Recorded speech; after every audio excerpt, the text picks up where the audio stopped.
Bienvenue dans cette nouvelle vidéo. Aujourd'hui, nous allons parler de l'ethical hacking qui va nous permettre de casser des mots de passe, d'accéder à des interfaces, euh, telles qu'une petite application qu'on va utiliser qui sera codée en Python. Et ensuite, pour utiliser cette application, nous allons utiliser la méthode de hachage de mots de passe telle que le type mode le mode MD5 qui va nous permettre de déchiffrer les mots de passe ou de casser les mots de passe tels que les mots de password, et en passant aussi par Google pour pouvoir vous apprendre comment faire tous ces genres de méthodes. Ensuite, dans un premier temps, pour cela, nous aurons besoin par exemple de Kali Linux. Nous aurons besoin de Kali Linux qui va nous permettre d'installer quelques applications dans son environnement. Mais dans ce cas-ci, nous allons utiliser deux méthodes que je vais vous montrer. Ici, nous avons d'abord ce site de Kali Linux. Mais pour cela, nous allons d'abord consulter ce site qui s'appelle, je vais vous montrer un peu là, voilà, Offensive Kali Offensive Security. Et là, vous avez quoi? L'ancienne interface n'était pas comme ça. À l'époque, vous pouvez télécharger directement sur ce site la VM, la machine virtuelle de Kali Linux et après l'importer. Mais qu'est-ce qui se passe? Avec la nouvelle version, ils ont seulement gardé les informations intactes et ils ont redirigé Kali Linux vers son propre site officiel. Donc quand vous cliquez sur Kali Community, ensuite on vous montrera cela, vous allez cliquer sur Kali Virtual Machine. Une fois cliqué sur Kali Virtual Machine, vous verrez les machines virtuelles qui sont déjà là. Donc vous faites quoi? Vous cliquez sur Recommanded et là on vous montre les machines virtuelles dans lesquelles tout est déjà préinstallé. Donc quand vous cliquez là, c'est pour faire un téléchargement direct, et quand vous cliquez là, c'est pour avoir un téléchargement par download. Pareil pour VirtualBox aussi, avec une version 64 bits. Donc une fois lancé, vous allez après venir voir votre téléchargement ici. Par exemple là, moi j'ai ma machine virtuelle qui est là. Donc nous avons ça ici. Maintenant, la seconde méthode c'est quoi? Vous allez télécharger l'image ISO directement sur le site, et ensuite après, comme ce que vous voyez là, l'image ISO est là, et ensuite après vous allez l'installer. Par exemple, si on prend le cas de l'image ISO, qu'est-ce qu'on fait?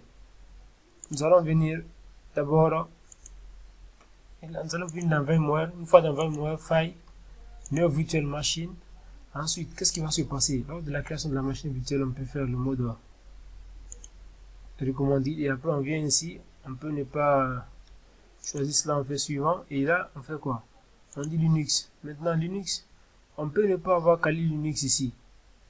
Comme vous le voyez là, nous n'avons pas Kali. Quand on fait K, on ne voit pas Kali Linux. Donc qu'est-ce qui se passe? On fait Order. Dans Order maintenant, ou là on peut même faire tout simplement ça, on recherche l'ISO, et lui va automatiquement nous prendre le type et tout, et là voilà, Next, et là il dit MS-DOS, donc on fait suivant. On peut dire ici Kali, suivant. Ça c'est dans le cas où vous n'arrivez pas à faire avec l'autre méthode. Là par exemple je peux dire quoi? Puisque là si je mets par exemple ici, supposons qu'on met par exemple 20, qu'on fait suivant, et là on fait appel à l'image ISO,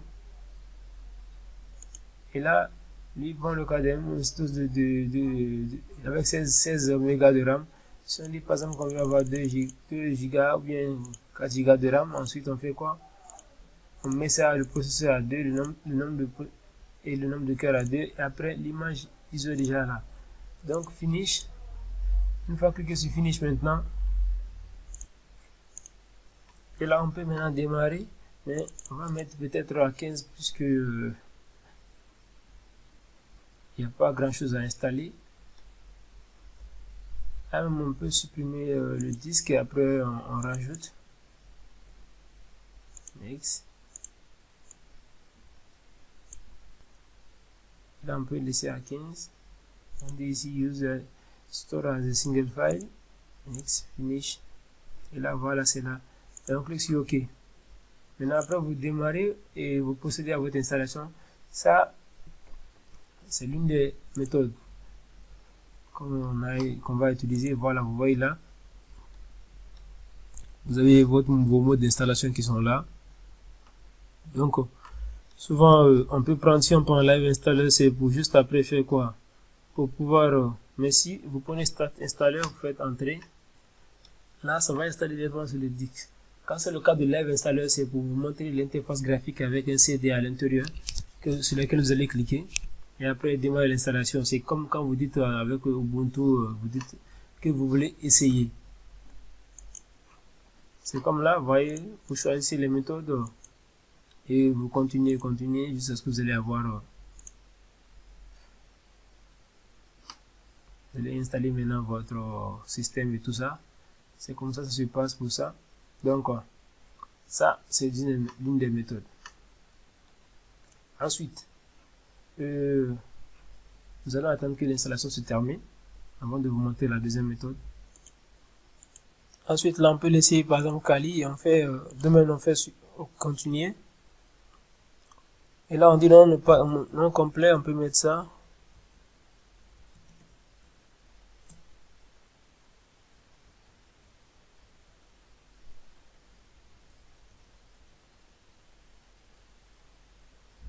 Et là, j'attends qu'il configure le serveur de temps.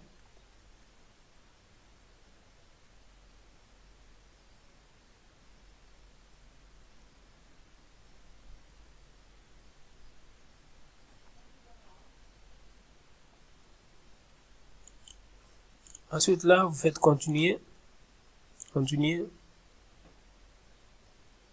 Et là, vous dites que vous voulez installer sur toute la partition.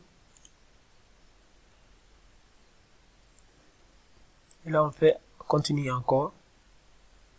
Et là, on dit qu'on veut qu'il charge le disque. Ça, on fait ça juste pour le cas des débutants parce que c'est la même pour les professionnels, c'est la même méthode d'installation que Debian. Ceci étant fini, maintenant, nous allons cliquer sur continuer. Pour faire un peu le mieux réseau, on dit ici vous continuez, il va rechercher.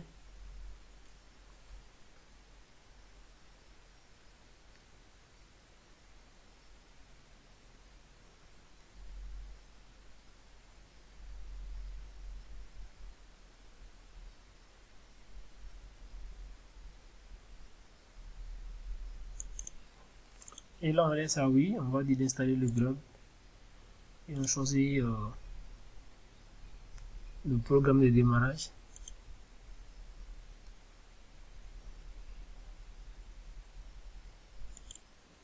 Et après, ici, on passe sur le démarrage.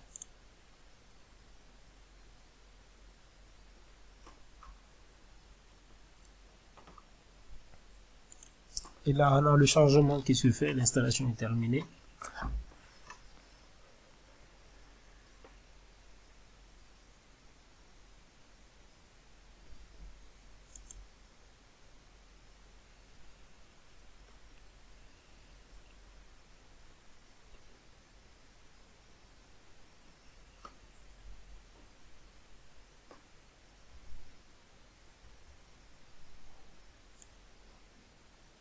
Et là maintenant on peut rentrer notre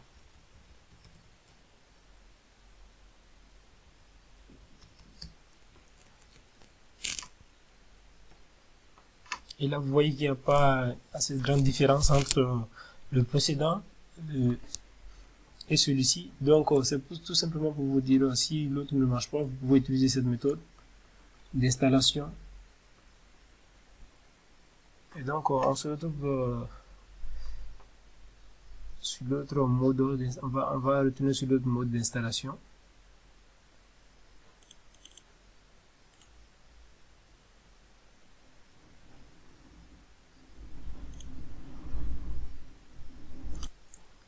Ensuite, concernant la deuxième méthode, nous allons venir ici, au niveau de notre dossier là, notre explorateur de fichiers. Ici, nous avons le VMware qui est là.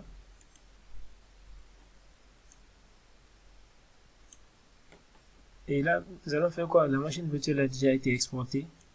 Maintenant, elle a été extraite. Donc, nous allons faire quoi? Nous allons venir là, ouvrir, voir un contenu. Et là, nous allons tout simplement copier le lien là et venir dans VMware ici et faire Open. Et nous allons coller pour accéder directement au chemin.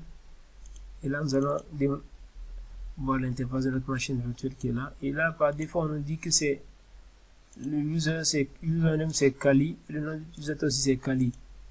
Le mot de passe, pardon, c'est Kali. Donc, c'est ça. Ici, je vais augmenter un peu. Je vais mettre la RAM à 8.